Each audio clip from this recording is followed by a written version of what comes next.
The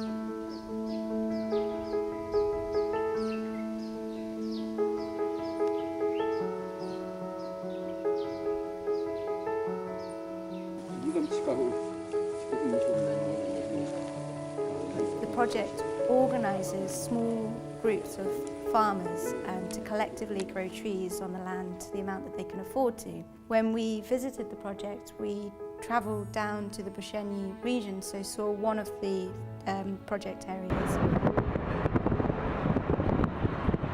I know we both flew into Entebbe by Kampala, and as we travelled south, I think I was looking out of the vehicle, and it was very, very green, very, very lush. And suddenly it dawned on me there was just there was no mature trees. When you suddenly understood that, you realise how much deforestation there was. They really rely on wood out there, building with it, they're cooking on it, they just rely on it. So, the country has a real problem, and it's just so nice to know the project is resolving that problem by showing the farmers how they can plant trees and manage their groves to provide wood for their families. The wonderful thing of visiting the project is just every interaction, every farmer you meet has an interesting story, an element that you just can't capture it all. We could list farmer after farmer, coordinator, quantifier, and all of them have such an engaging story that you just feel quite privileged to have met them and to have shared in that experience and to have been welcomed by them, which is so special for Uganda. It's such an open, hospitable country. Always be ready, steady visitors, steady. We shall conquer again and again. First visit was to Yasin's, Birali's grove.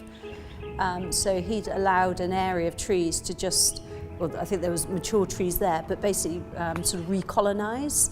And we were there and he was talking about different birds and plants that they hadn't seen for decades and that had all come back to that area.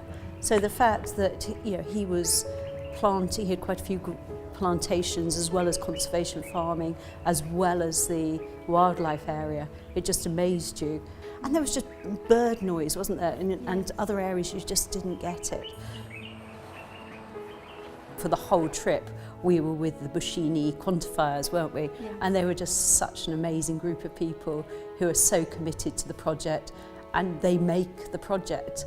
So we really did get a good idea of what they do on a daily basis and also the terrains they work in. Yes, we were climbing those groves like a quantifier climbs, and some of those hills are so steep, and I don't know how they actually managed to not only climb those hills but actually count the trees, measure the circumference of the trees themselves, and then not lose count because it's rows and rows of trees. It's just an incredible work that they do, and it's such an important and integral part to the project itself. Minnie, how many trees are in this grove again? And 6, okay. When we went to visit Geraldine's house and her gardens and her grounds, she was an extremely proud grandmother. And I can't remember how many children she had, but she had quite a number of children and grandchildren. And everything she was doing, so she'd planted a lot of fruit trees, as well as there was oranges, there was lemons, aubergines, cabbages, and she really was so proud of what she was achieving through the conservation farming and how it was making a difference to her grandchildren and her family.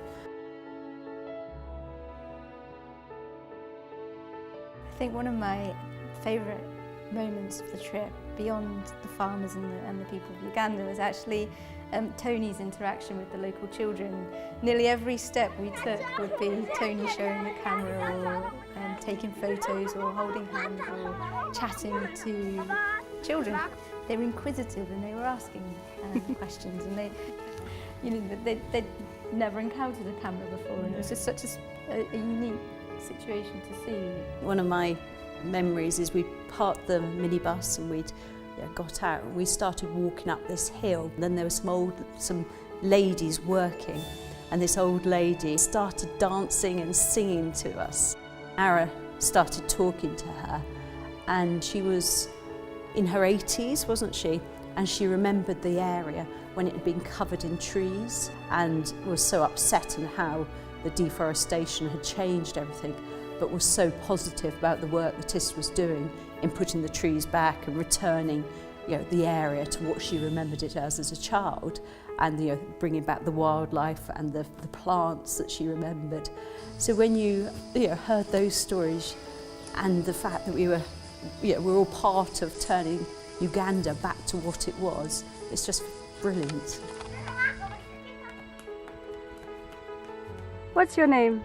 Before I went, I'd looked at the website and knowing there was 4.6 million trees planted and a certain number of, how many community groups? 560 groups and over 5,000 farmers involved in the project. So you had these statistics, so you knew lots of people were involved, lots of trees had been planted, and that's kind of what I expected to go and see, people and trees. But you just didn't get any until you went to the project. You just had no understanding of how important it was to the community groups. And the trees are really the afterthought now. They were there, but it was the people that really stuck with me and their stories.